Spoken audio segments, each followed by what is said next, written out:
Welcome to another edition of Rick and Bubba University, the podcast. Professors Burgess and Bussey here, handing out degrees in common sense. Of course, that now has become a superpower. And Bubba, today, our guest, she is another voice out there that is trying to speak to the chaos and absurdity that we see all across America. It is called the Mel K Show.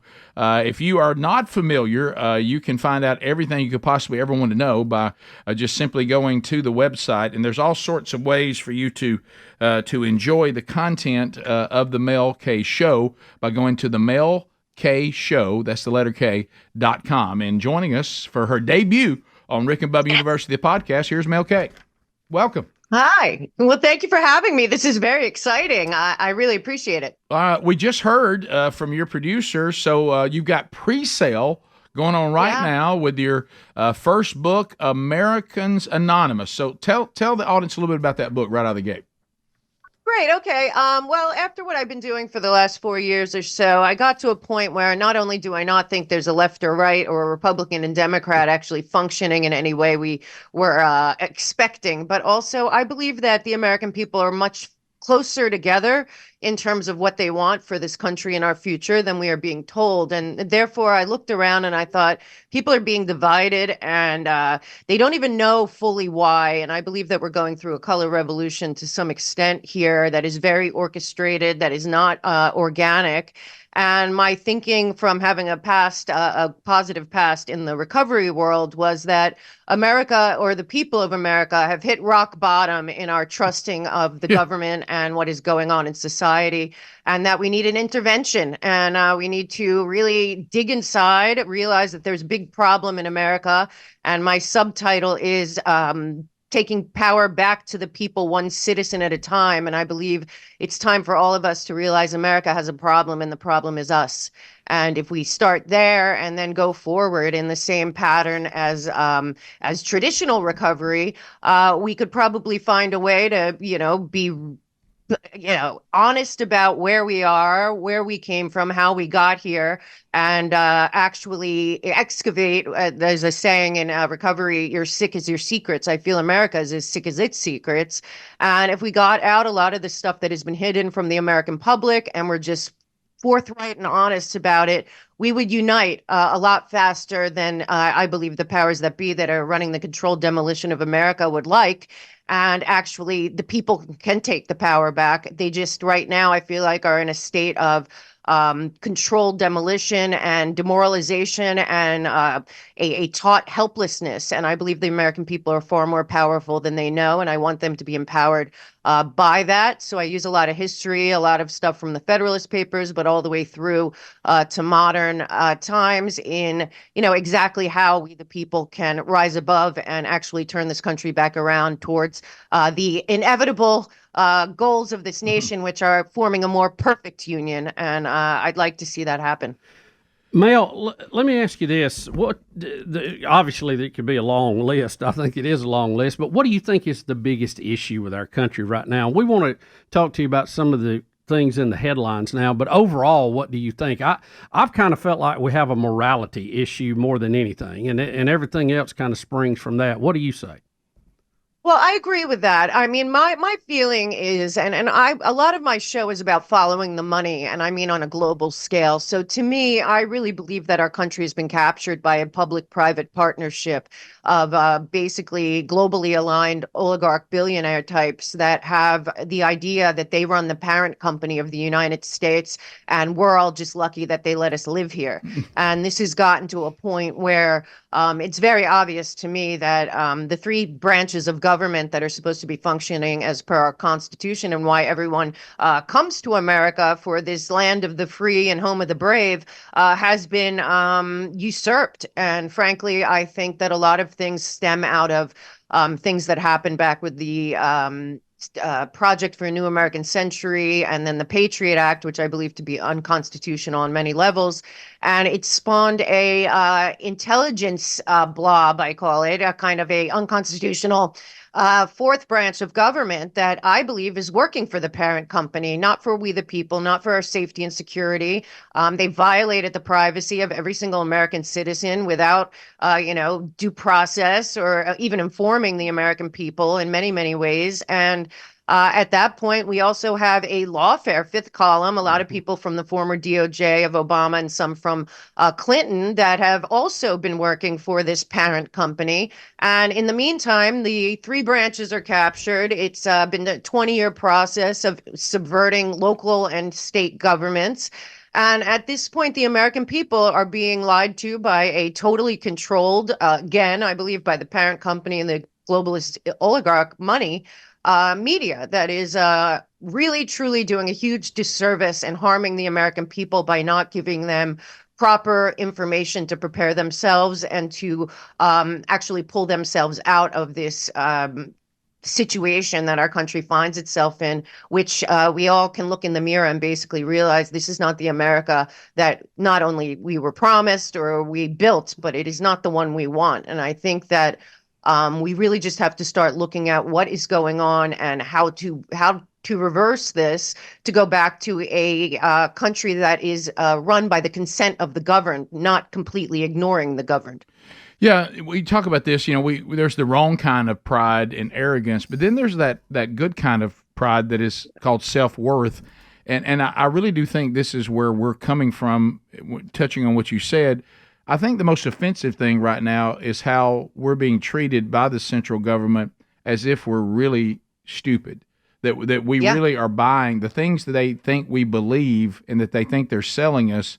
I'm almost offended they think we're that stupid.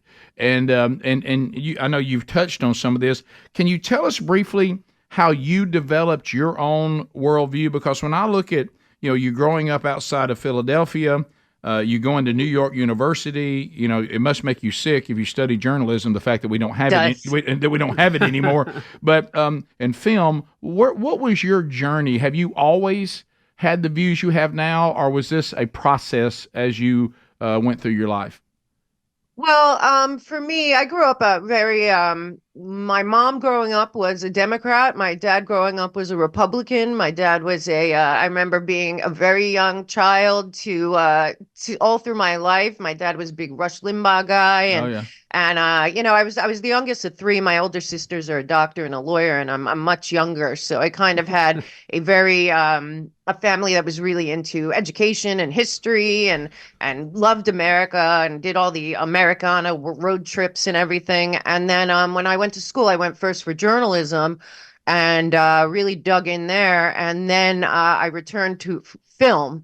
And what I did was, because I love history so much, I created a kind of a niche writing style where I focused on historical drama. So what I did for about 20 years, and I still do, but it's on hold while I'm doing what I'm doing now. But I write screenplays and teleplays, TV shows, and other projects that are based on true history, but fictionalized in order to kind of connect the dots. And I call it hidden history, but kind of give context to things that happened in the past from the perspective of relationships and always finding the dots that connect to other times in history. So frankly, when I started writing, I wrote about the Eichmann and Jerusalem trial, and I had become very enamored with a writer named Hannah Arendt when I was probably my first year in college. I got her book in class, Eichmann and Jerusalem, The Banality of Evil. Then I read all of her books, Origins of Totalitarianism and all of that. And then when I was writing screenplays, I wrote a screenplay about Eichmann and Jerusalem and the trial there, and her covering it for The New Yorker. And at that point, I started to really realize, how do you put an actual time period on screen so that people feel what it is? And when you're digging in like that, you have to not only look into the actual history, what was going on politically, geopolitically, and all of that, but how did people speak? What did they eat? What did they wear? What were they talking about? What was the flavor of the time? It's just very minute details. And So I wrote many scripts and shows about different periods of time, including the expatriate time when a lot of American artists and writers left the country during World War I and went to the south of France. I've written about our exit from Saigon, some dissidents from Mao's China. So I wrote about all this stuff. And then when COVID was starting, I because of how far I dug into Nazi Germany and Germany really in the 30s, where you can really see a lot of stuff, I started seeing a lot of parallels. And also during all of the writing that I've done, there was always specific financial, global financial people that seemed to never go away and were involved and are still involved. And so over time, it kind of put together my thinking that, you know, it's not a false narrative that there is a globalist kind of plan, I believe, really formally created by Rockefeller, Brzezinski, Kissinger, the Crown after World War II, but that a lot of that has been a lot of what we've been told in history has been told to us, so that that particular group of people remain in power no matter what changes, no matter who's elected president in whatever nation state. It just seemed to me that over writing 100 years worth of history now in 22 years, that we have a situation where there is, in fact, I believe, a globalist billionaire oligarchy kind of, I call them the parent company of planet Earth, that is at a precipice of either achieving everything that they want, that they've built for, I believe, about 100 years, or losing it all. Like, they've never been so close and they've never been so far. But having done what I've done all these years, I know the players and I understand, I think, the infrastructure that they created. And frankly, it's exciting to watch the last 3-4 years of other people seeing it, including, you know, Glenn Beck and Tucker and a lot of other people out there saying, you know what, this is real. And this is not a conspiracy theory. This is not, no, this is a setup, and it's a long game plan, and it hasn't really changed on their end.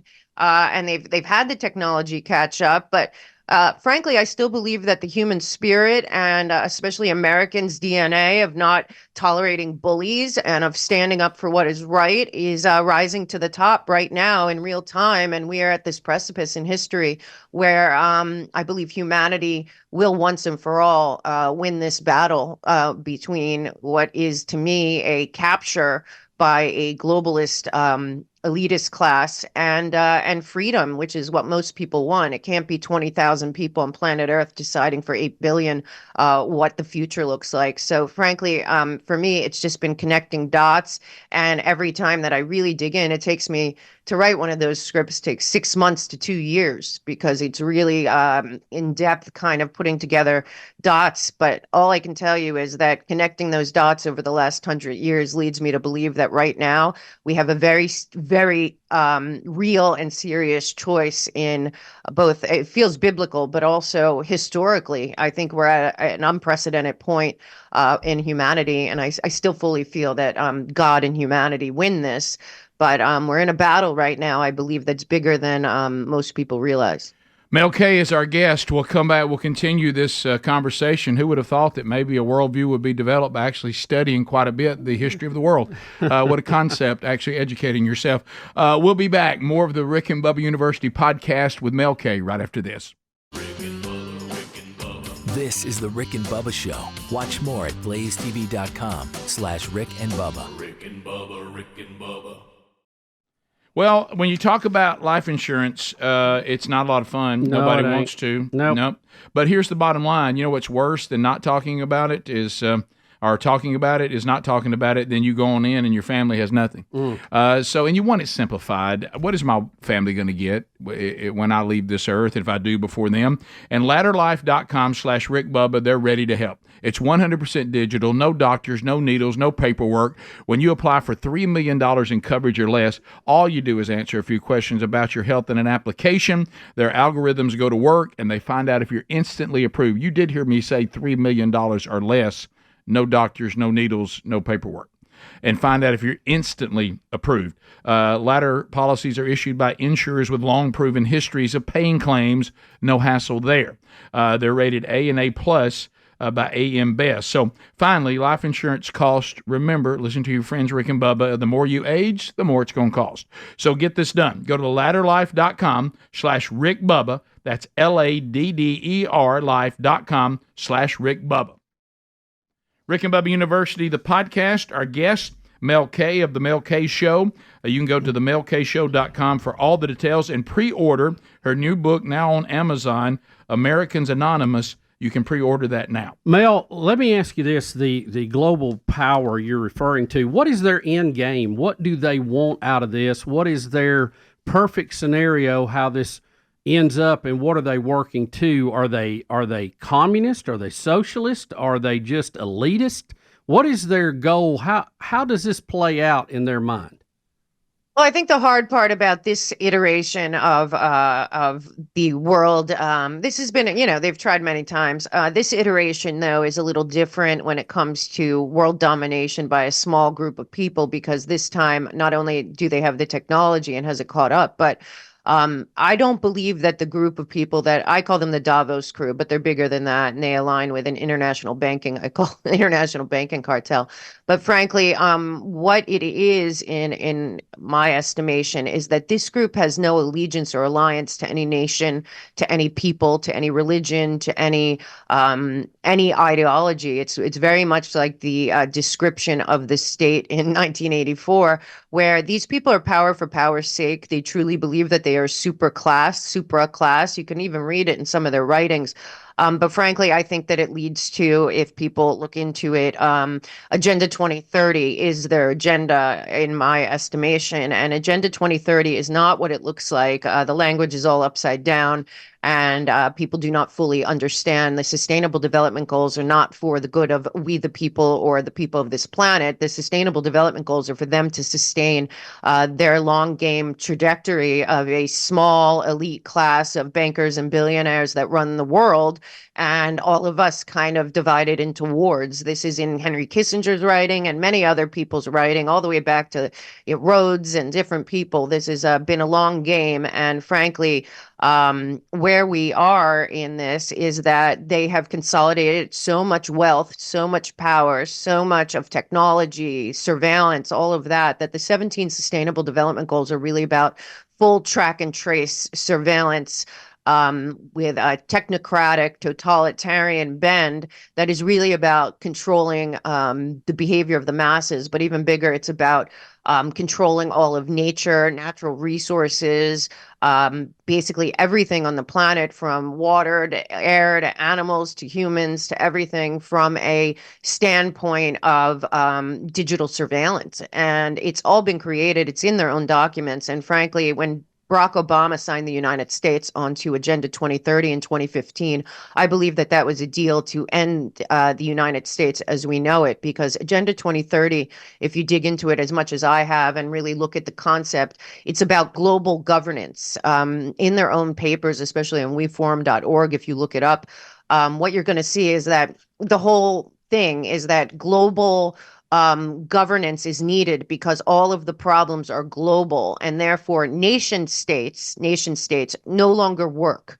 And if you read all the documents and then you put together who has an Agenda 2030 plan on their own websites, so you're going to find that that's on not just all of the United Nations, I call it the octopus of global control. So all the United Nations tentacles have an Agenda 2030 and a part to play in it. So that's the WHO, that's UNESCO, that's also, the IPCC, which is behind the climate change. And then on the next level, all of the banking institutions that are global and aligned with the UN have it too. So does the IMF, the World Bank, and the Bank of International Settlements at the very top. Then who else has Agenda 2030? That would be people like BlackRock and people like the World Economic Forum, obviously. I see very little daylight between BlackRock and the World Economic Forum, by the way. And then after that, who else has it? Well, NATO has Agenda 2030, and so does the Vatican.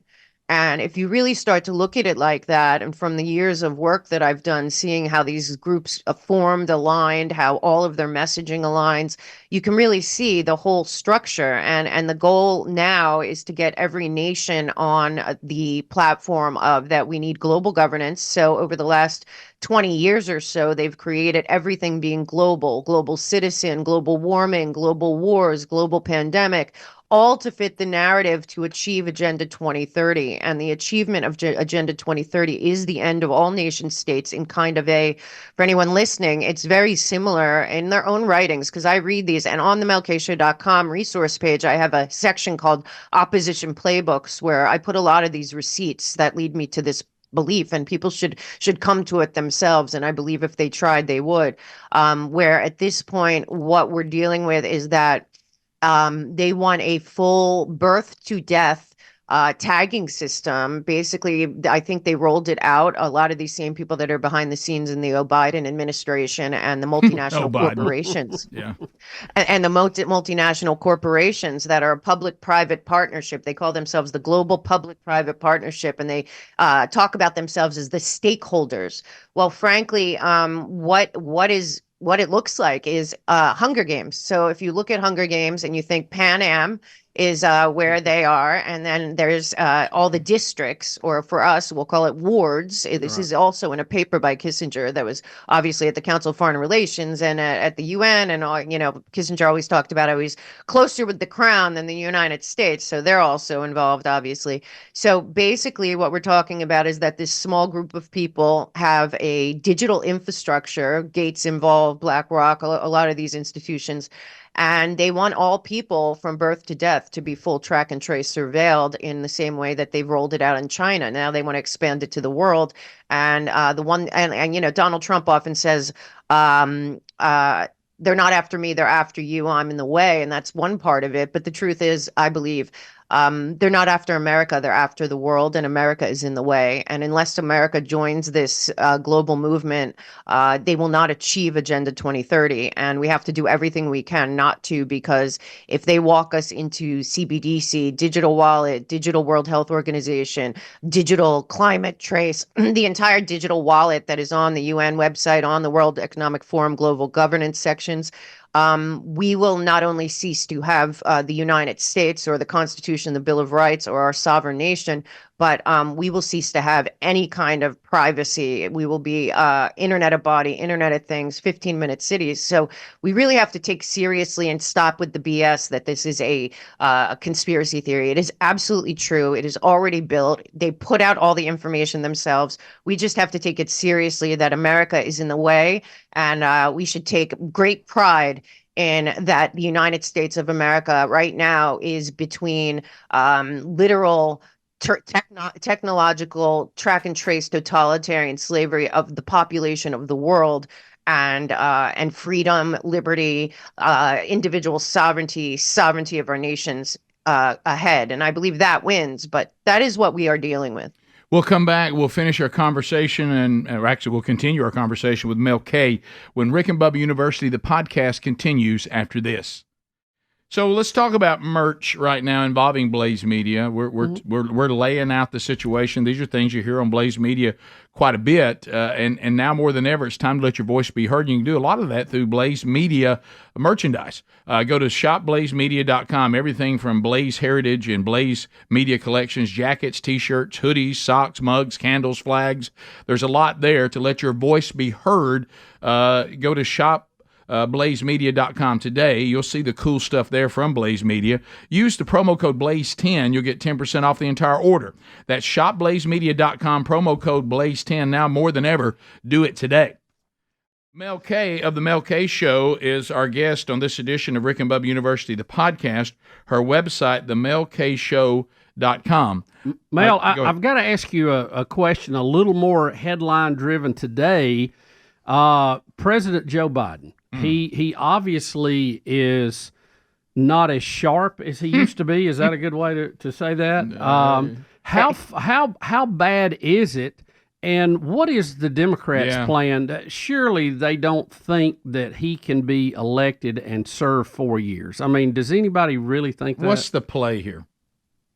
Well, first of all, we have to understand multiple things, which is that Joe Biden, Klaus Schwab in 2016 had an event where he honored Joe Biden and said that Joe Biden was the best and I guess most committed player in the Agenda 2030 plans and all of that. And in my estimation, what I see going on here, like I said, I believe the government is captured and that there is a public-private partnership above the government, above the executive branch right now that's running this country.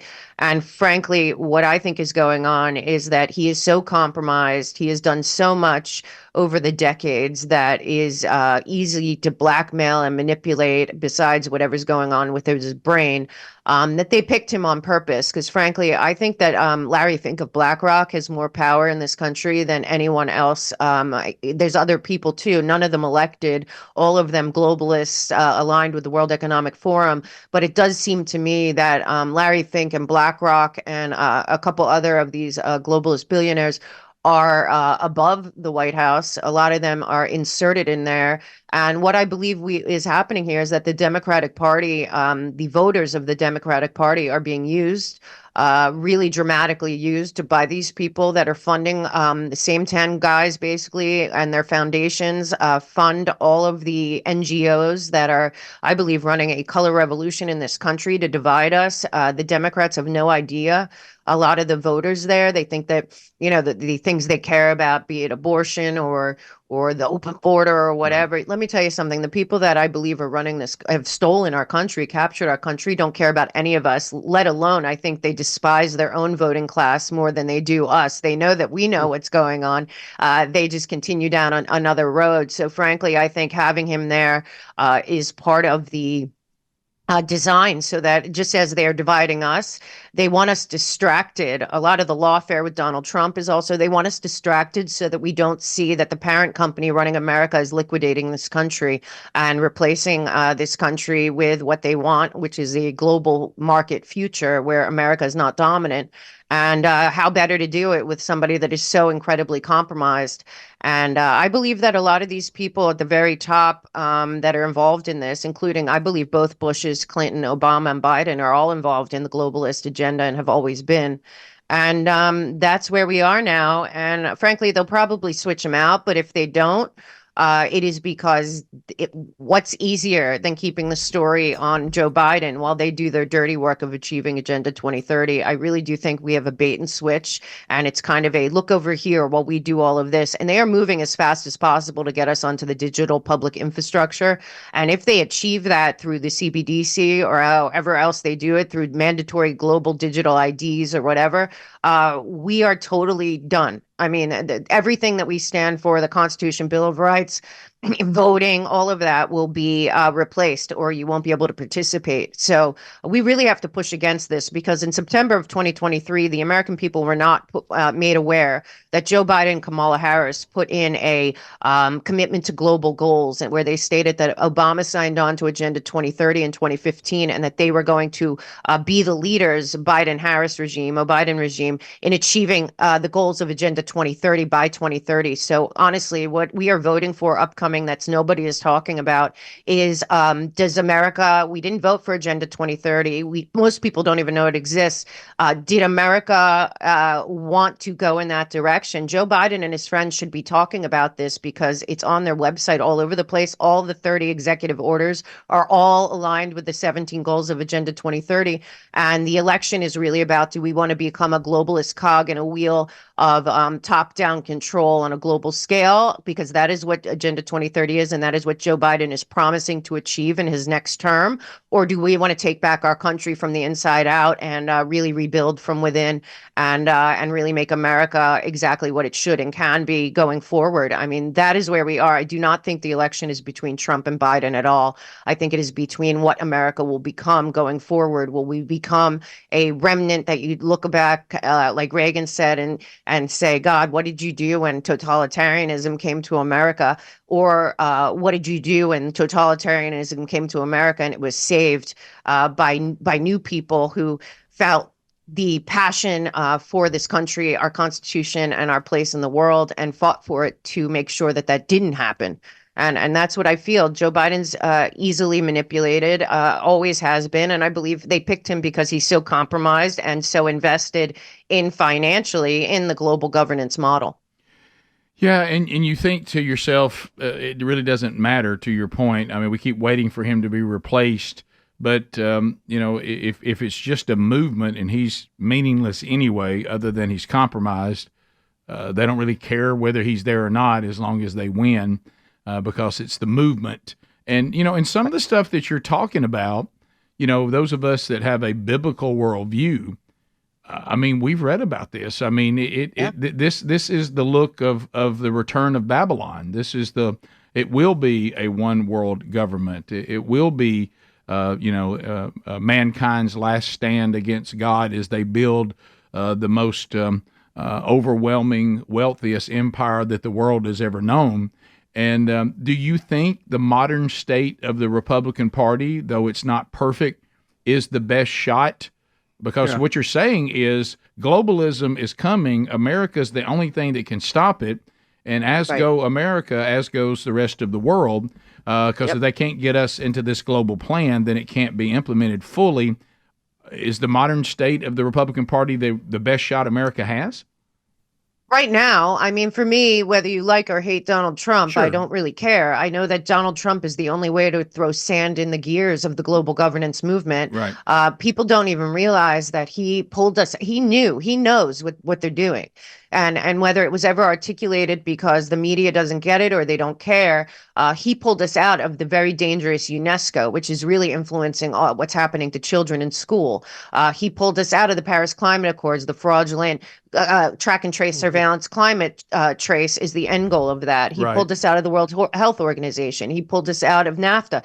You have to understand that it's not about Trump. And the truth is, God willing, Trump wins in 2025, but that's not the end. That is the beginning of the American people having to understand that we are the problem. We do, all of our founders, but Ben Franklin and everyone said, if you don't remain vigilant and invested and involved in civics and locally and state, and we didn't, we let it go by design. I believe that there's a lot of things that came into play to distract the people, but 2025, God willing, will be the beginning of the people themselves understanding what we almost lost and reinvesting in this nation and getting involved. Go back to the Federalist Papers times. We need another run because, frankly, whatever is going on in our federal government is totally broken to the core. It's corrupt beyond comprehension. There's many, and the way out is literally to use the Constitution as written to save this nation. But that's going to require the American people realizing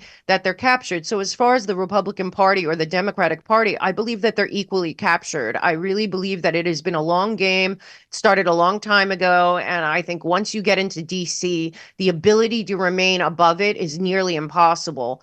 And I really just believe that 2.9 million people work for the federal government. All of our founders are rolling over because the truth is we could eliminate probably 80% of that just by saying certain agencies are totally unconstitutional, throw those people back into private businesses to start rebuilding this country that's been decimated for the global goals. So for me, I can't really look at it left and right, Republican or Democrat, but I do know that the only way to throw sand in the wheels of the global governance is to make sure Donald Trump gets in there and starts to dismantle the global and also the parent company that's running America and expose them. And we got to go back to the Patriot Act because the lack of privacy that every single American has right now is unacceptable. It's not okay. And a lot has been done that needs to be handled. And I believe that it can be and not that hard if we just go back to our founding principles, go back to the Constitution as written, really, really bring the Bill of Rights back to the forefront and start to dismantle what is not working and all work together to find a better way forward. We'll come back. We'll finish our conversation with Mel K of the Mel K Show when Rick and Bubba University, the podcast, continues right after this. Some of you may be listening to this very podcast on Raycon Everyday Earbuds, and you're loving it. You're digging it right now because you know that you paid about half what the other premium brands wanted you to pay. And because you're part of Rick and Bubba University, the podcast, you got an additional 15% off and you got free shipping and you're feeling good about yourself. But then there's those of you that are hearing this and you don't have them, and you're like, why am I being left out? And that's a great question. So why don't you make the move now? If you've been wanting to check out Raycons, there truly is no better time. They've upgraded the model. It'll blow you away. You're going to ask yourself, why didn't I check on this sooner? They have a 30-day happiness guarantee, so what in the world are you waiting on? Here's some new things. The quick charge function, 10 minutes of charging, 90 minutes of battery. Multi-point connectivity, that's new. Also, the active noise cancellation, that's new. New weatherproof, sweat-resistant functions that keep it from ruining your earbuds, so moisture is not something to be terrified of. Why don't you make the move now and join all those that are loving their everyday earbuds? We love them. You'll love them. Still got the customizable gel tips that fit snug in the ear. Now you can have, the connectivity I mentioned. Now you can get to, two items going at the same time. So go to buyraycon.com/RickBubbaPod. There's that additional 15% off and free shipping. That's right, 15% off and free shipping. Buyraycon.com/RickBubbaPod. We're back with Mel K. We've got, about 10 more minutes with her on this edition of Rick and Bubba University, the podcast. Mel, I wanted to ask you about Trump. We talked about Biden for a minute. He's facing a sentencing coming up. I think a lot of Americans, no matter where your view is, thought that the prosecution of him looked a little shady. Very few times do I see anybody charged with 34 counts of anything get a conviction on all 34. I thought that was a little strange, too. They may be overplaying their hand. Do you think this judge thinks he's untouchable now? Will he put Trump in jail so he can be the poster child for the Democratic Party? Or how do you think this is going to play out? Because you got a Republican National Convention coming up mere days after that. It looks to me like the whole trial is election interference. How is this going to play out? Unfortunately, I think that this guy's going to try to put Trump in jail. I'm not worried about Trump handling it. He's very capable of dealing with whatever comes his way. I would have liked for them to actually appeal this in ways that have been suggested all the way to the Supreme Court, but it's probably not going to happen before that, though it should. But really, we have to look at what's happening here from a different perspective. Is why are they doing all this? This is all lawfare. This is obviously it's embarrassing us on the world stage because of what they're doing. The United States will never be able to go into another country where there's this kind of corruption and attacks on the people and say a word about it, because they've decided to throw our entire integrity and our justice system under the bus to save themselves. But frankly, people have to understand who's behind this lawfare. It is really all being run from the top above these prosecutors and everything. When I call it the fifth column, lawfare column, these are the same people that are behind writing all of this, that are funding all of this, that are doing all of this, not just the globalists funding it through Brookings Institute and States United and Just Security, but it is the same people. So behind the scenes are a lot of the people that actually committed sedition, treason, collusion, and many, many crimes in 2015, 2016, 2017 through this day. A lot of the same legal names, Norm Eisen, Mary McCord, Andrew Weissman, they're all very involved in everything that's going on. Brookings, again, very involved. And frankly, I think a lot of these people want to put Trump in jail and not allow him to win again, because they never want to be held accountable for the frauds that were the Russia hoax, Crossfire Hurricane, 2 fake impeachments, spying on not just President Trump, but many other people around him. So I believe this is a dirty group of lawyers and Biden and Obama aligned people that committed plenty of crimes that are provable in 2016 forward. And they'd rather do whatever they have to do to make sure Trump and his team can't get back in office, so they never are held accountable. And that's where I think we are. So no matter what happens, the lawfare has nothing to do, I don't think, with anything other than those people protecting themselves, their institutions, their intelligence blob, and their control. And again, I do believe that this is all about the parent company running America cannot allow Donald Trump to disrupt their agenda. And he did too much damage to the globalist agenda the first time. They cannot allow it again. Their lives, their livelihoods, their futures, their fortunes are all invested in a post-America world. and everyone around them is working towards that. I believe that it'll make Trump more powerful and stronger, and it's exposing them in real time.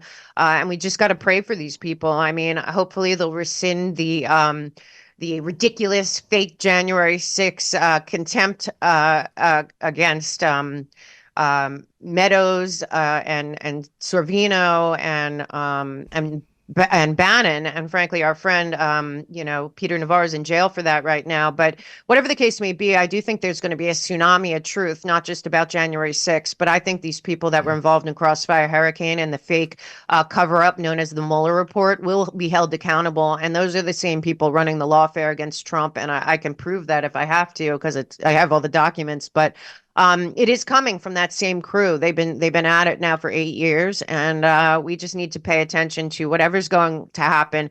Donald Trump will be okay, and I think we just have to continue down the path we're on and support whatever happens. But I do believe this guy will try to throw him in jail. He should have been recused. He's not even qualified to have been a judge in this. He was a family court judge. They picked him on purpose for all 3 trials, including Bannon, which looks very corrupt. And his daughter being a fundraiser for not just Biden and Harris, but for Goldman and Schiff and all of them, and a lot of the main players in Crossfire Hurricane and the frauds that we saw for 4 years and all the roadblocks that didn't allow Trump to do his job when he was president the first time. They're all planning it again. They're not even hiding it. There's been articles in Politico and MSNBC and this weekend in the New York Times by Maggie Haberman that they're all prepared if Trump wins to make sure he can't do anything again. So we just have to pay attention to what's actually going on, which is them actually, throwing the country, the justice system, and we the people under the bus to protect themselves. Well, have we resolved the issues that many people, of course, we're learning. If you talk about this, how we have a truth bomb, I think if you want to see a good example of that, look how many things from the pandemic, the truth that has now come out of how many things were called conspiracy theories that you were not allowed to say, you couldn't even utter, you couldn't even reference. And now it seems like day by day, you realize these things were actually true and you were guilted into giving them up because that meant you were conspiracy theorists and you were evil if you remotely thought these things.